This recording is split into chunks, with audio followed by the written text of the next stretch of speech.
Thanks, Kimberly. Hi, everyone. Just brief introductions. This is me. As Kimberly said, I'm VP Research Futures at Digital Science and an ORCID board member.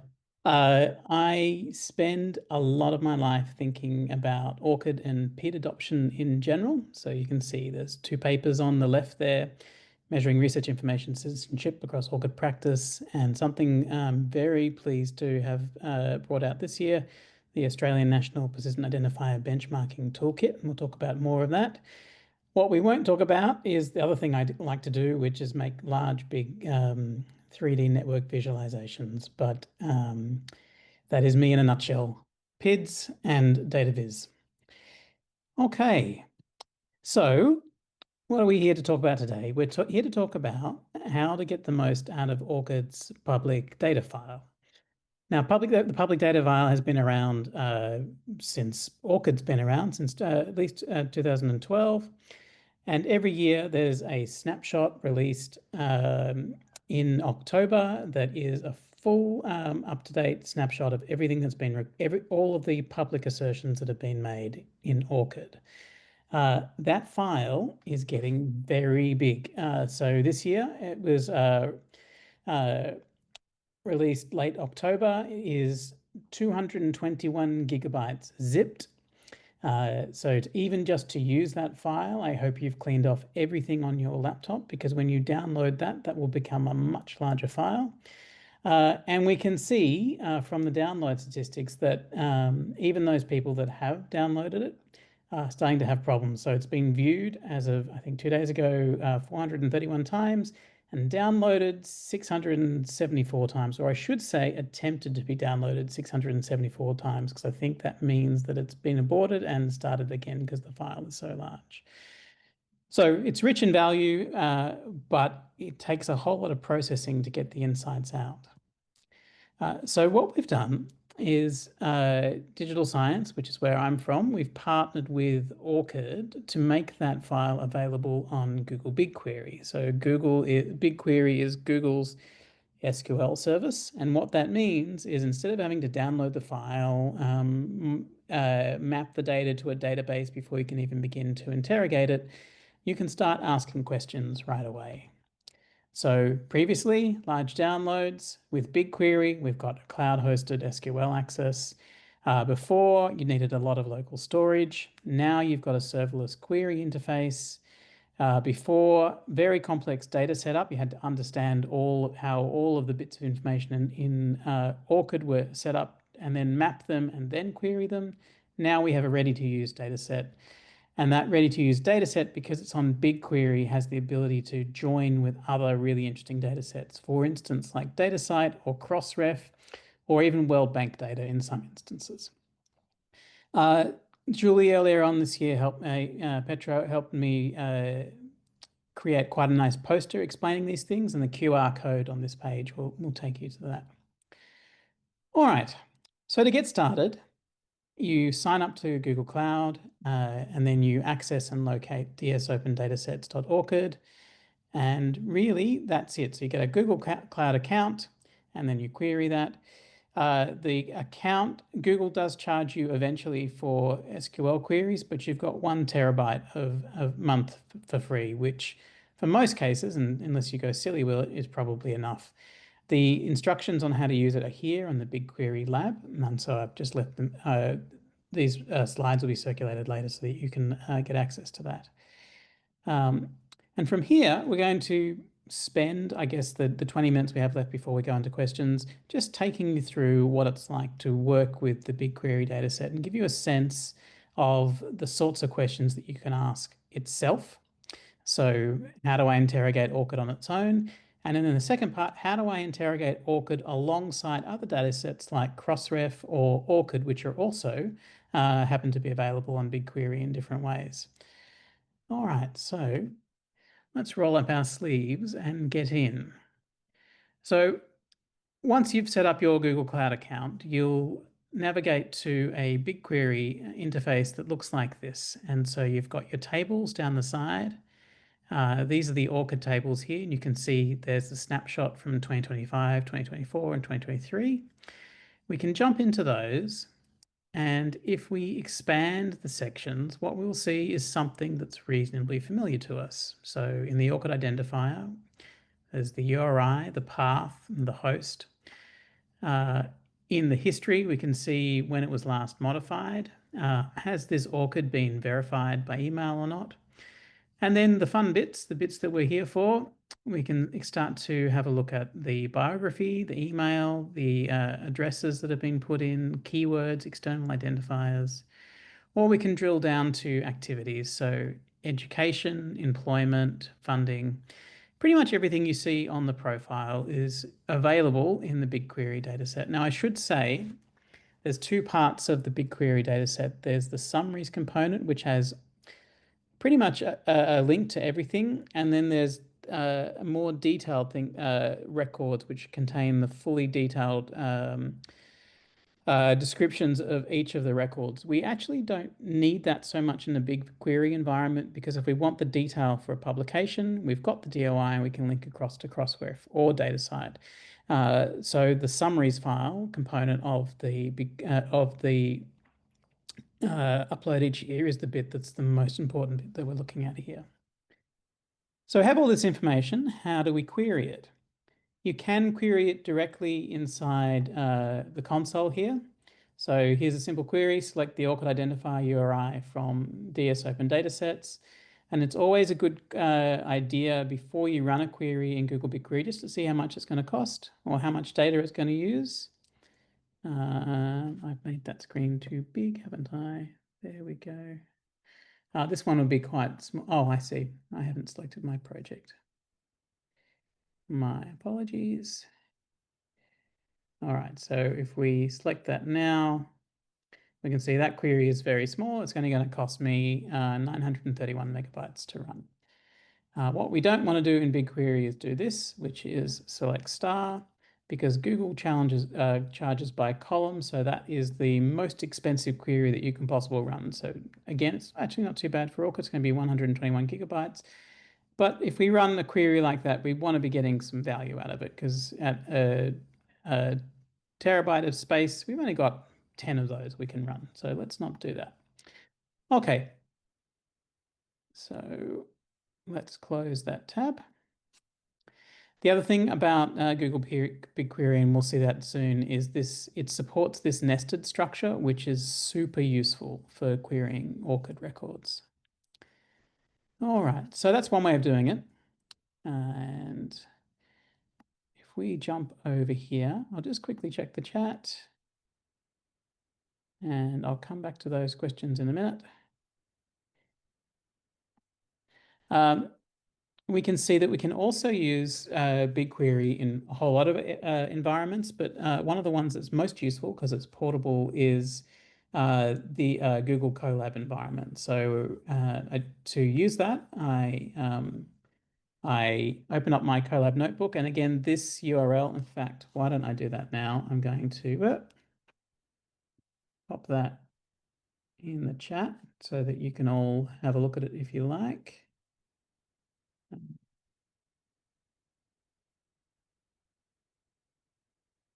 So there we go, chat. So that's the notebook. You can jump in and have a look at it with me. And run the query. So we're going to authenticate to Google. So allow this Google Cloud Notebook to use my credentials. I'm going to say yes.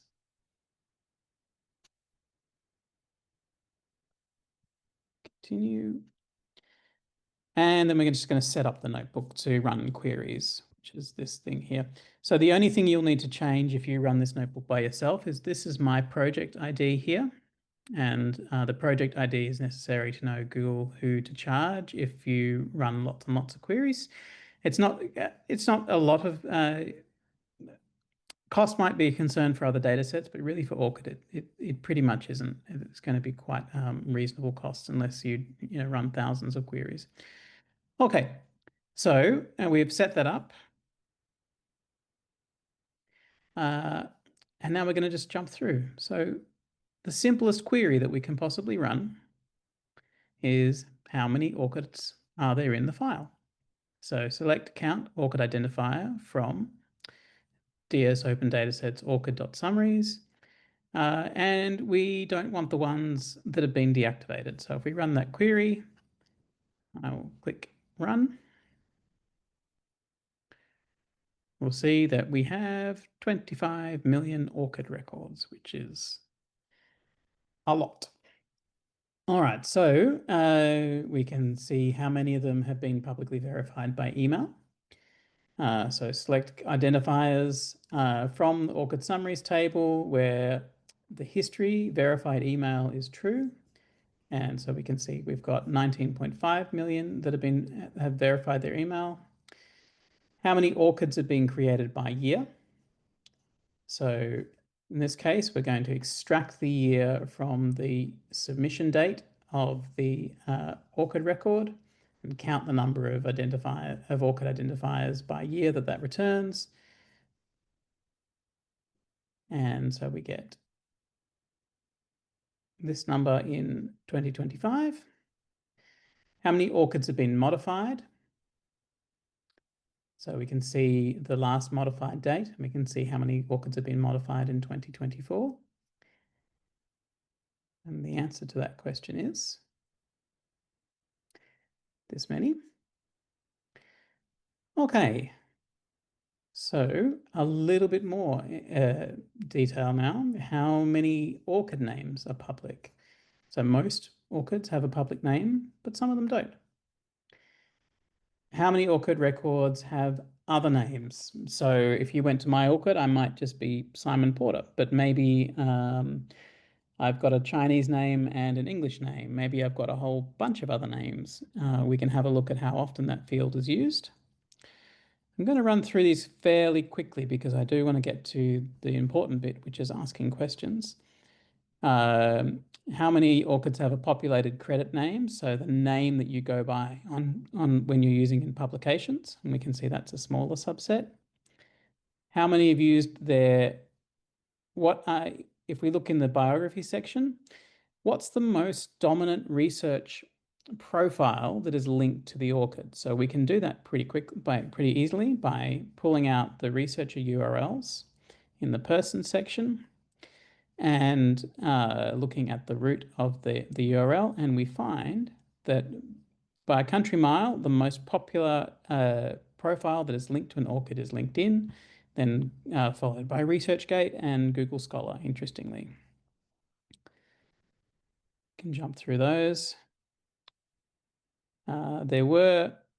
Here's a new entrant. There were 4,450 new links to Blue Sky created in the last year, so that's new too. We can look at the number of profiles that have biographies. We can even jump into the biography section and look at the most used words in the biography section. So not surprisingly, student would be one. We can start to see some fields coming through like economics or radiology. Interestingly, this is quite useful for matching up to other data sets. Many researchers have chosen to make their email address publicly available via ORCID, and we have access to those as well. So all of those email addresses can be extracted from the ORCID file because researchers have chosen to make that so. And we can see here that the number of email addresses, oops, that's the last snapshot, should be the same. Yep. Okay. So we've got a lot of address information in here too. So which institutions are people from? We can see that we have a lot of profiles from Brazil, first and foremost, followed by China, the US, and India. Now, Brazil more or less mandates the use of ORCIDs for all of their researchers, so that's impressive. And then we can see that in raw numbers, because China and US are so big, we have more or less equal numbers of researchers, and similar numbers actually from India as well. But if we took those as a proportion of the number of researchers involved in those communities, Brazil would have a high proportion, and China, US, and India perhaps would have lower proportions in there. But nonetheless, we can count the number of countries by address that come through. Keywords is interesting. So if we look at all of the profiles, the most common keyword used by researchers, and when they choose to add these in, is machine learning and artificial intelligence, which is a sign of the times. And then we can look at linked other external identifiers. So by far, Scopus is the most common linked researcher ID other than ORCID, followed by Web of Science. Loop Profiles is Frontier. I think you're getting the idea. There's lots in the data, and it's reasonably straightforward to write small little queries once you get a feel for the syntax to get that information out. We can pull out education. We can pull out employment information. This is interesting because employment information has gone through several different iterations in ORCID in terms of what external IDs there were to link to employment information, but by far, in a way, the greatest number of employment records in 2025 are now using raw, which is excellent. So we can actually link back to the raw ID, and through that create a lot of linkages to other data sets. Then I'm going to skip through because I'm probably putting you to sleep going one by one through the file. Funding, peer reviews. Peer reviews are super interesting. You can actually, we can see where the peer reviews are coming from, Clarivate, Publons, Elsevier.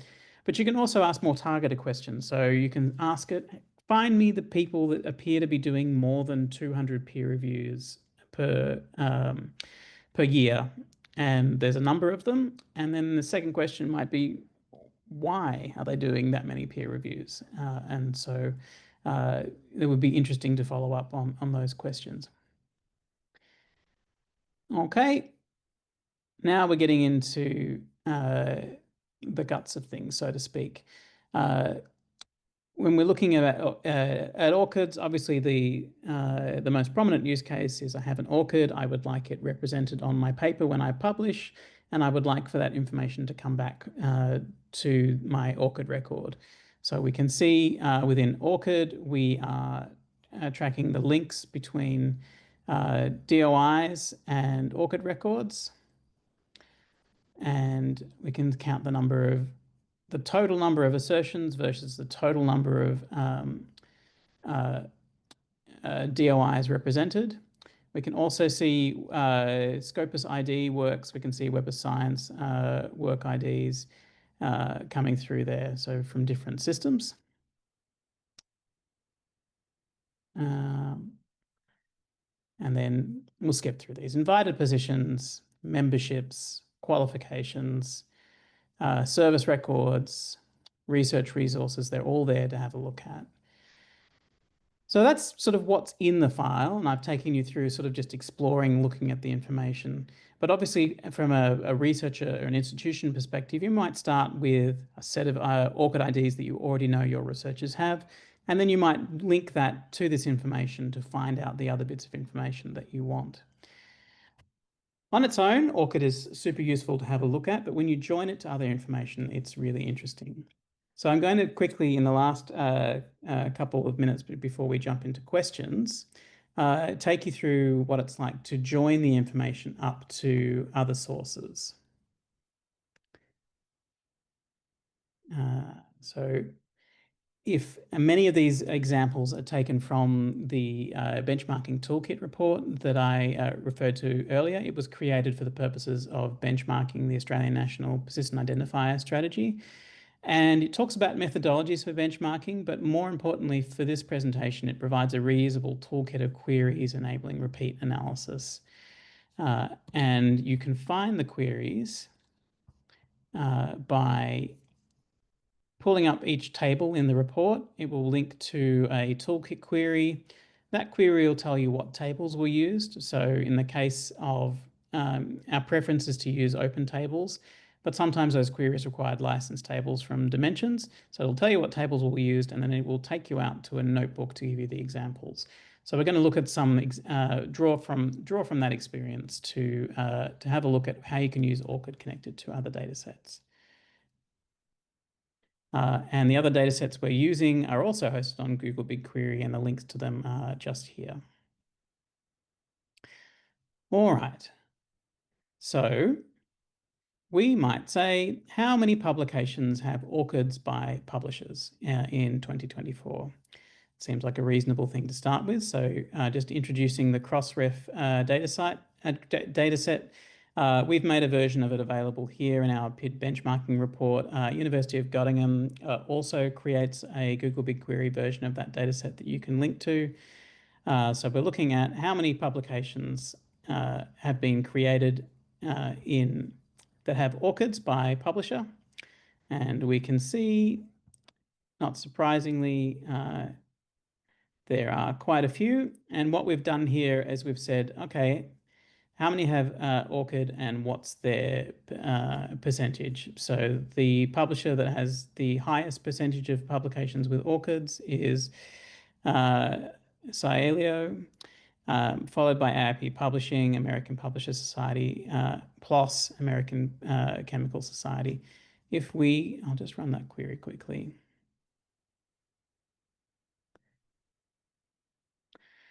If we filter by number of publications, we'll see that what you would expect is Elsevier has the greatest number of publications that have an ORCID, followed by Springer, Wiley, MDPI.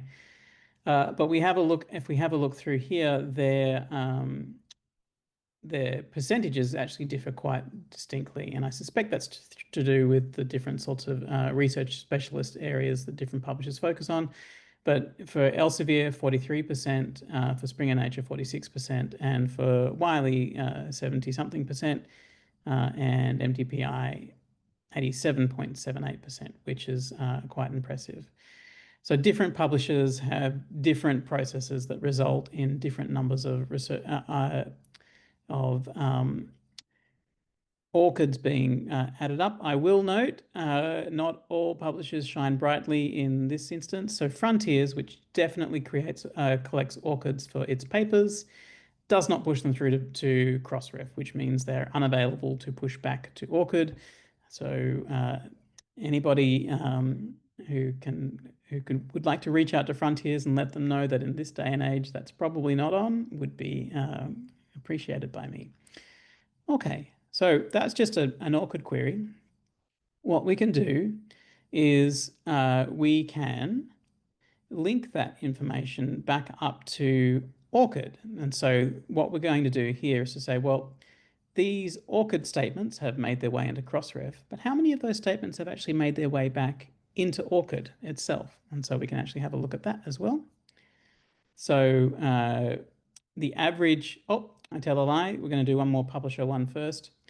What's the average number for all of if the goal is to have ORCIDs for all authors, what's the average ORCID completeness for each different publisher?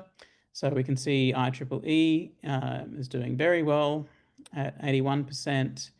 But if we drop down to NDPI, which does have an ORCID for most publications, 48% have an ORCID for the average number of researchers on a paper that have an ORCID is about half.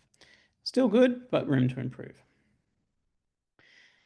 All right, so how many of those ORCIDs are making their way back to the ORCID record itself? So in order for those ORCID statements to come back to ORCID, researcher needs to go in and connect the Crossref connector. And so we can see here, we can say, give me a list of assertions, ORCID assertions by ORCID that have been made in Crossref, and let me see how many of them are actually in ORCID.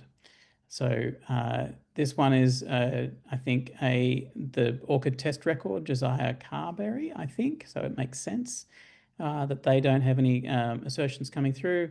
But we can look at some others and go, okay, so this person publishes a lot, but they haven't turned on their connector. So they have an ORCID, they're using it in Crossref, but the information isn't going to come back. What you would do with this information from an institution is you might join it, you might have a set of researchers, you know what their ORCID is, and you can audit that set joined to this information to make sure that your researchers have all gone in and turned on their Crossref integration.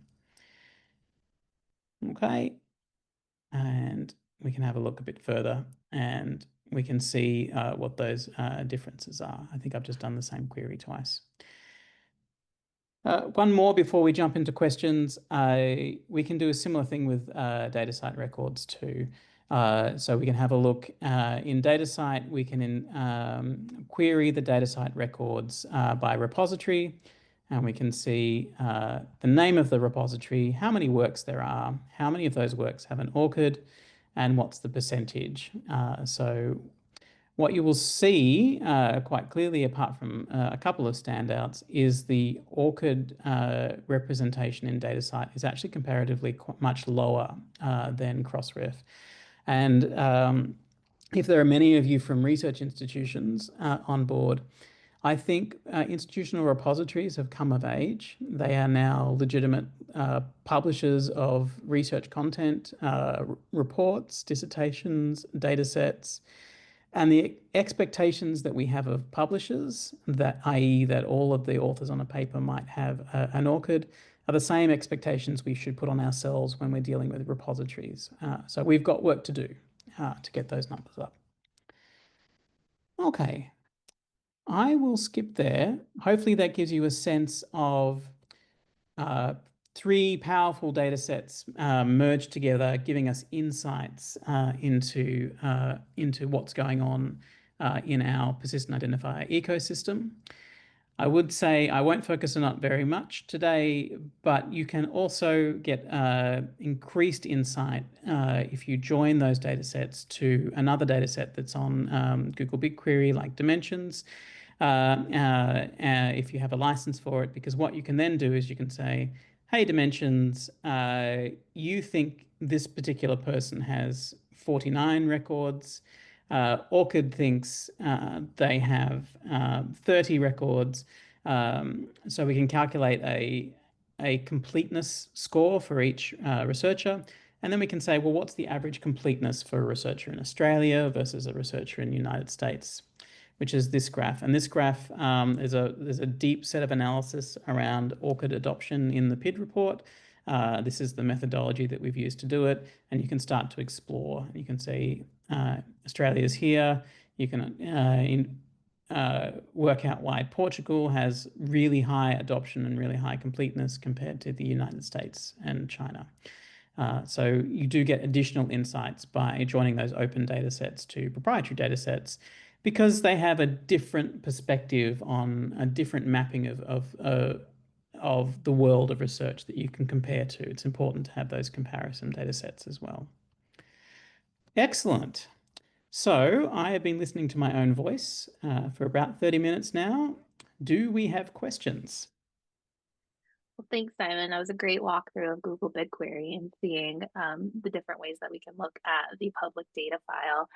I'm sure there are plenty of questions. I'm going to give folks a few minutes to gather their thoughts and submit them via the Q&A.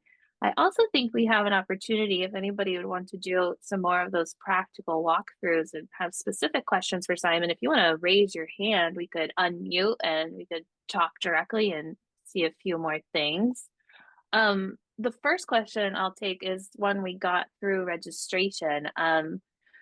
Folks were just wondering, for institutions that are exploring BigQuery for the first time, what do you think, Simon, are some of the key features or approaches that make querying the ORCID public data file easier and more effective? Yeah, so I mean, I would start probably with a version of that Colab notebook so that you get a sense for what's in the query. It's often good to start with a question. So you might be wondering how many records do researchers at my institution have?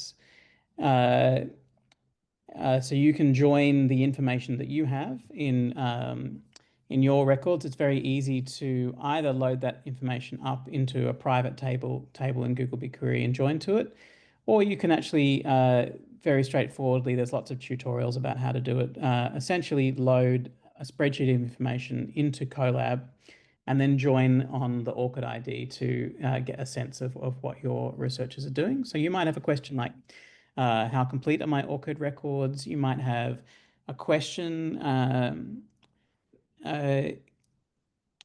If, for instance, your repository is using handles and you've got an institutional repository using handles, how often are those researchers actually linking to those works using handles? So that's be something else you could do. You might have a question for how many works are going into ORCID that don't have persistent identifiers, and where are they from? Are they medical in nature, or are they from conferences about AI? And some of those still don't have those questions too. So it's good to start with a question, and then in terms of planning out how you might query it, I would go and look at some ORCID records and find the data in the records that you think might answer that question, and then using the ability to explore the schema, you can kind of map where the information that you're looking for on the ORCID record maps to the information in there, and I'd probably start that way. Great, thanks, Simon. Another question here in the chat. I think between the two of us, we can get a mostly complete answer, but if I need to follow up to get a full answer, I definitely will offline. But someone is curious. Obviously, we have the public API, which is where the information from the public data file comes from. And then we also have ORCID's member API, which is a benefit for members. So they're curious, is it possible to combine the public information available with the additional data accessible through the member API? So there is I'm not 100% sure what the additional member API information is, but if there is, let's say that there is some information that's not part of the public record. If you can download that through the API, the thing that those two data sets will have in common, obviously, is the person's ORCID ID. And just like you can join two sets of tables in a Google spreadsheet using a VLOOKUP, you can load that stuff, the additional information into a table into Google BigQuery. It's a private table. No one else would have access to it other than you.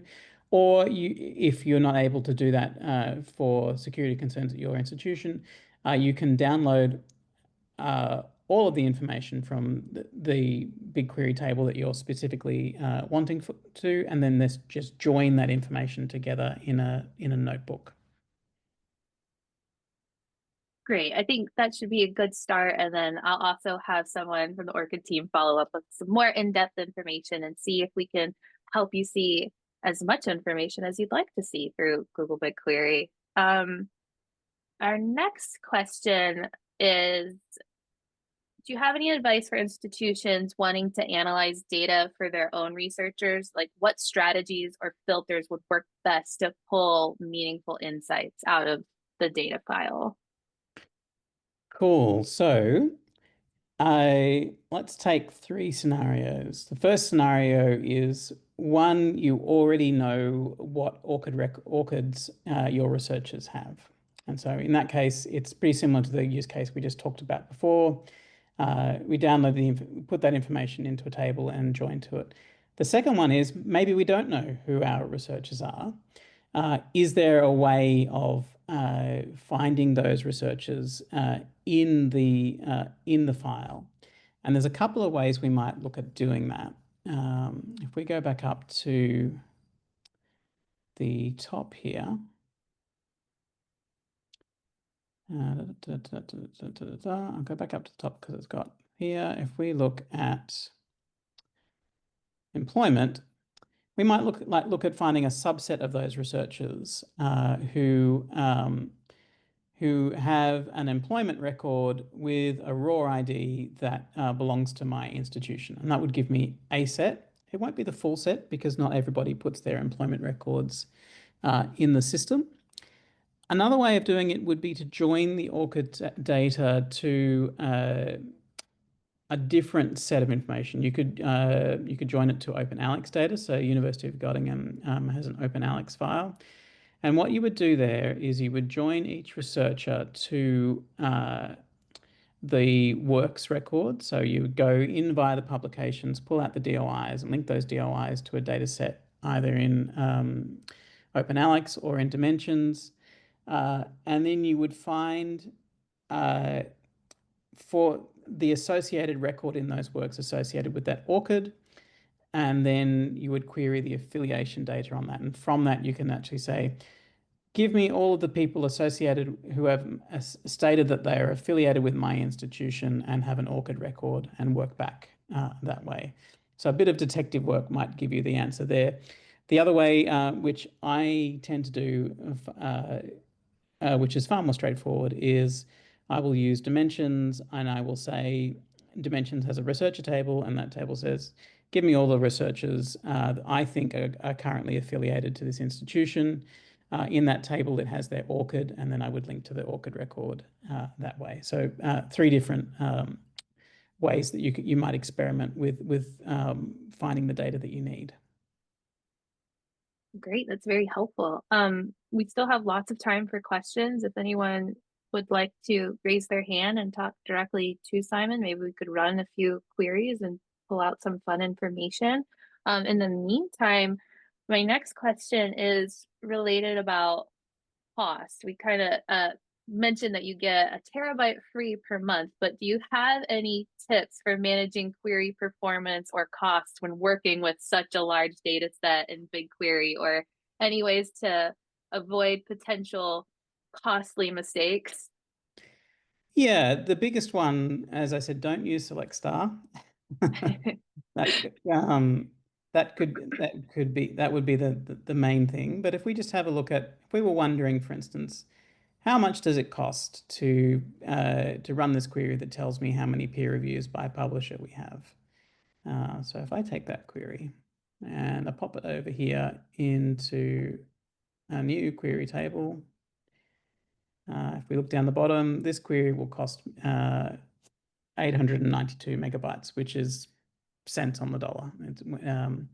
So that is to say, if you're careful about the columns that you return and you only return the things that you want, your query cost is going to be quite low for data. Now, you might have a data analyst in your team who's used to running Python, and they might do something that will be very expensive, because they might be used to running queries one by one. So like you would, they might treat Google BigQuery as if it's an API. So if you're using an API, you might say, get me the information. And the first thing I need to do is I've got a list of 20,000 ORCIDs, and I want to get the details for each of those ORCIDs. And if I'm using an API, I would say, hey, API, can I have the information for this ORCID, and then this ORCID, and then this ORCID? And essentially 20,000 questions later, I've got all the information that I want. So a programmer not used to BigQuery might simply substitute the API for a query text.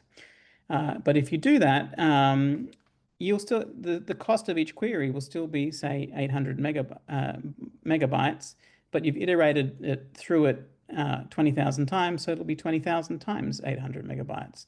So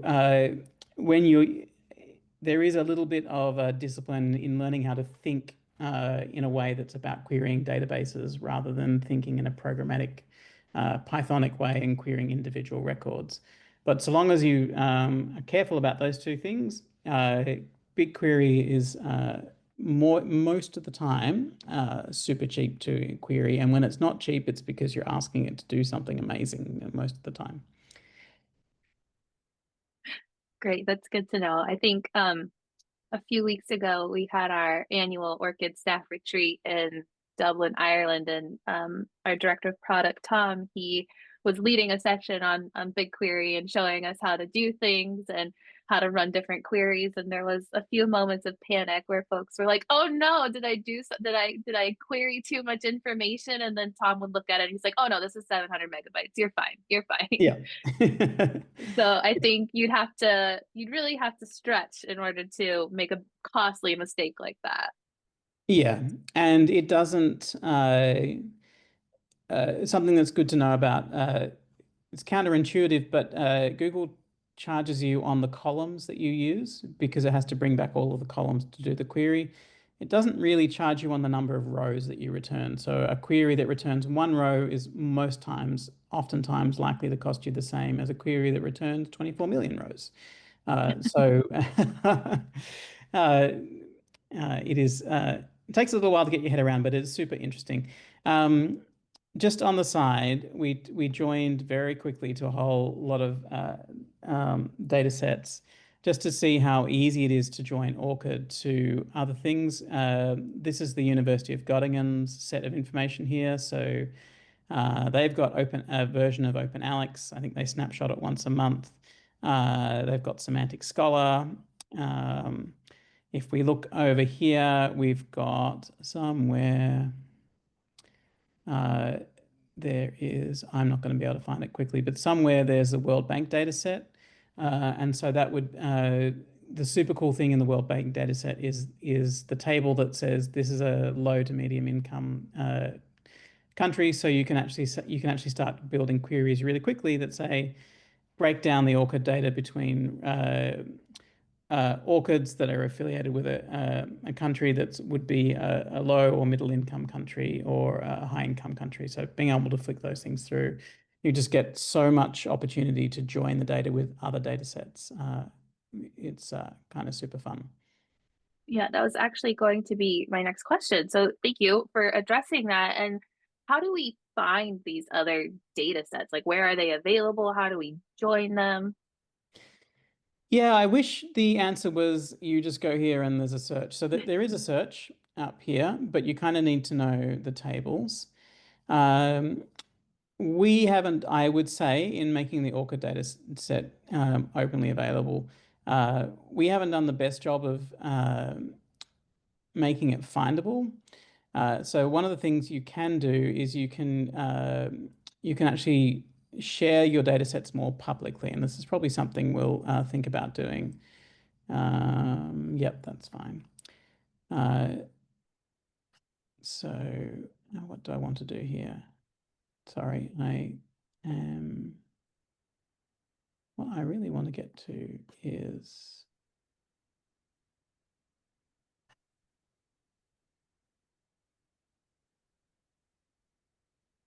got things in the way. That's the one I want. Yep. And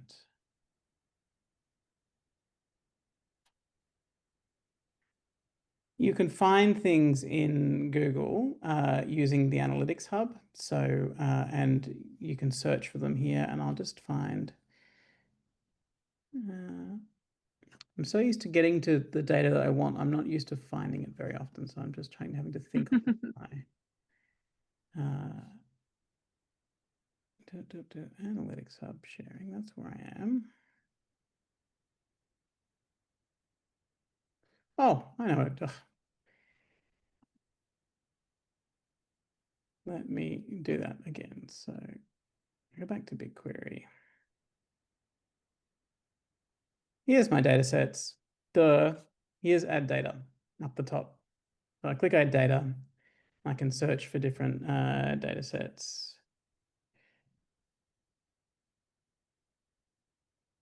Not going to find anything. And I can look for, I can look for public data sets. So there's Google Books. I might be able to do world development indicators. There we go. And so I can get to the World Bank data. And I can add that to my data set. And that's probably something we need to do for the ORCID data set, is make it more findable as well. So this has the countries data set that I was talking about before. I can view that data set in Google BigQuery as well. There we go. So I've got models, indicators, series data, country summary. Let's have a look. Country summary. Yeah, country code, the 2-alpha country code that's in the ORCID data.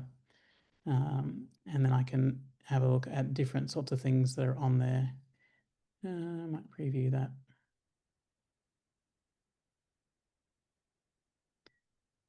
Other groups. through, and then somewhere in here is a low to middle income. There we go. So we've got yeah, different things that we can join to. If you join to this table through there, then you can actually go through to different data in the World Bank tables. And because I wasn't thinking about that, I have not thought about where the different indicators are. There we go, country code, indicator name. So you can join your data to GDP information or other things as well. So lots of different things that you can do with Google BigQuery. There is a question. Do you know if there is a data set for OpenAlex data? There is. It is not provided by OpenAlex. It's provided by the University of Göttingen. So these are their data sets here. You can go through data sets. So there's their OpenAlex data set. So you can join to their information as well. So you are slightly reliant on University of Göttingen to update the tables. I think they do that, gathering from the stats, they do that about once a month. One of the things I was thinking about doing is just working out what the quality of the OpenAlex data is. And one of the things I was thinking of doing is, if we take the ORCID statements, we can look at statements that have been made by different institutions, because in the ORCID record, you can see where a statement has come from. So look at an ORCID record that has come from a particular institution and see whether the affiliation data on the OpenAlex record is the same as the affiliation data that's in ORCID. So that might be a nice way of giving you a sense of how much you can trust the OpenAlex data for your institution. And you might do different things too there as well. Look at the number of works by ORCID versus what OpenAlex thinks, because often OpenAlex conflates different identifiers together. So getting a sense of how much that matters for your use case would be another nice thing of doing with the ORCID record, because you can actually start to get a sense of how much can I trust this data set for the thing that I want to do with it. Definitely good to keep in mind. And you mentioned updates on the OpenAlex one. So I think it's important to note that the ORCID public data file is an annual data file. So it's a snapshot in time of when our tech team pulls it, which is usually early October. So it's a reflection of the data that we have on the day that we pull it, and that will be updated the next year when we pull the 2026 public data file. So that's one of the, I think, major differences between the public data file that we make available for public use and then our member API, which can give you data at any time whenever you pull it, and it's based on the day that you pull it. So that's probably good to know for folks on the call, that the ORCID data in the files is based on the day that the file was created, not the day that you are running your query. Couple more questions before we end the session. Do you think, are you aware of, or could you give an example of how this kind of data can be applied in research policy or institutional context to support decision-making or strategy implementations? Yeah, so the first part of that question, and in order to do anything with ORCID, you need to understand how complete the records are that you're looking at. So there's a lot of policy thinking, particularly in Australia, that I got to interface with around the Persistent Identifier Benchmark report. That is, is it possible to report all the publications via the ORCID record? How complete are those records, and how trusted are those records? So one of the things you can do with a bit of work is to look at, for an institution, where are the statements coming from? Are they coming from Web of Science? Are they coming from Elsevier? Are they coming from the Crossref integration? Are they coming from the CRIS system that is involved in the institution? So from a policy perspective, one of the things you might want to think about is, should we be setting a nationwide policy on making sure that everybody has connected their CRIS system to their ORCID records, because that actually increases the trustworthiness of the records that we have in ORCID by a lot. So you can imagine a record that has been asserted by a publisher, brought down by Crossref, ingested into a CRIS system, and pushed back into ORCID. You've now got a trust marker from the publisher, you've got a trust marker from the institution, and a trust marker from the researcher. Which makes that record very, you can be very confident that that researcher did in fact write that article. And if you can do that for a nation, then there's certainly a policy that you can do with there. The sorts of impact policy questions that you might want to think about in terms of what is the reach of publications for my institution. They're kind of not quite ORCID questions. They're the sorts of questions that you get when you join ORCID to another data set like Crossref, or a data set like Altmetric for mentions, or getting citations from somewhere else. ORCID in itself isn't a substitute for those sorts of questions, but there's lots of super interesting sort of fundamental policy questions. One that I think about a lot is making sure that all theses and dissertations in a country have a data site or a Crossref DOI, and that all of the graduate students have an ORCID, because we know that institutions are very good at making sure their graduate students have ORCIDs. We should make sure that their dissertations, when they're put in open repositories, also have them. And if those records also have their supervisors attached to them, then we're not far off from having national level records of mentorship, which is in fact an impact indicator that is not available through other data sets. So there are lots of interesting ORCID-centric questions that make the data that you have available much more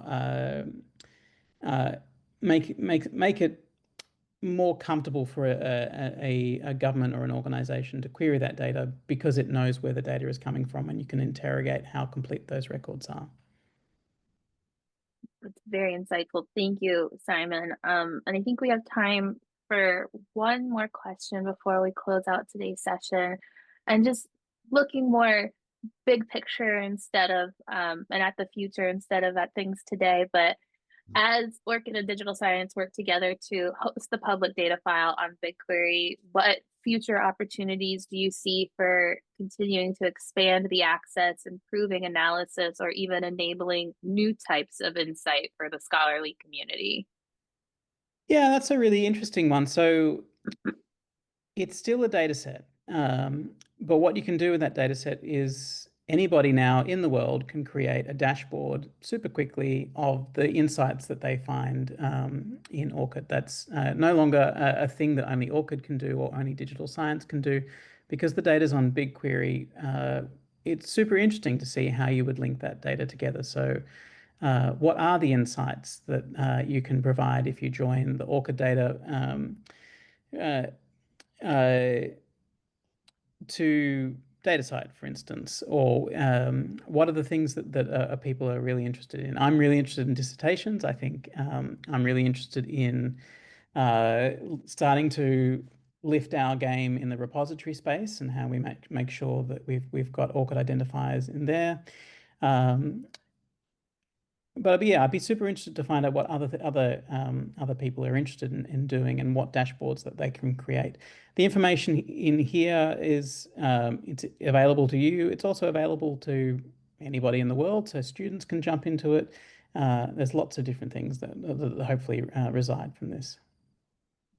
Yeah, it'll be interesting to see how this develops over the next few years. I want to share some helpful links with folks in the chat. The first link I'm sharing is a link to our blog post from March this year, written by Julie Petro, our director of comms. It talks a little bit more about this partnership with digital science and what the value we see here, and it recaps some of the things that Simon covered as well. And we also have a dedicated page on our website about the public data file on Google BigQuery. It's got some helpful information to help you get started here. And it also has the PDF here, which I believe is the poster that was developed for a conference earlier this year that Simon presented for us. So there's a lot of great information out there about how to get the most out of the public data file using Google BigQuery. And we want to thank Simon and Digital Science for hosting the public data file on Google BigQuery and making that access available and making it more easy to get into the data and see what's going on there. And I also want to thank Simon for taking the time today to walk us through, and hopefully we've inspired folks to play around with the data, and we'll see what things people come up with, different dashboards that appear because of this great new partnership. So thank you, Simon, and hope to see what this inspires in the future. Lovely. Thank you. Yep. Bye, everyone. See you next time.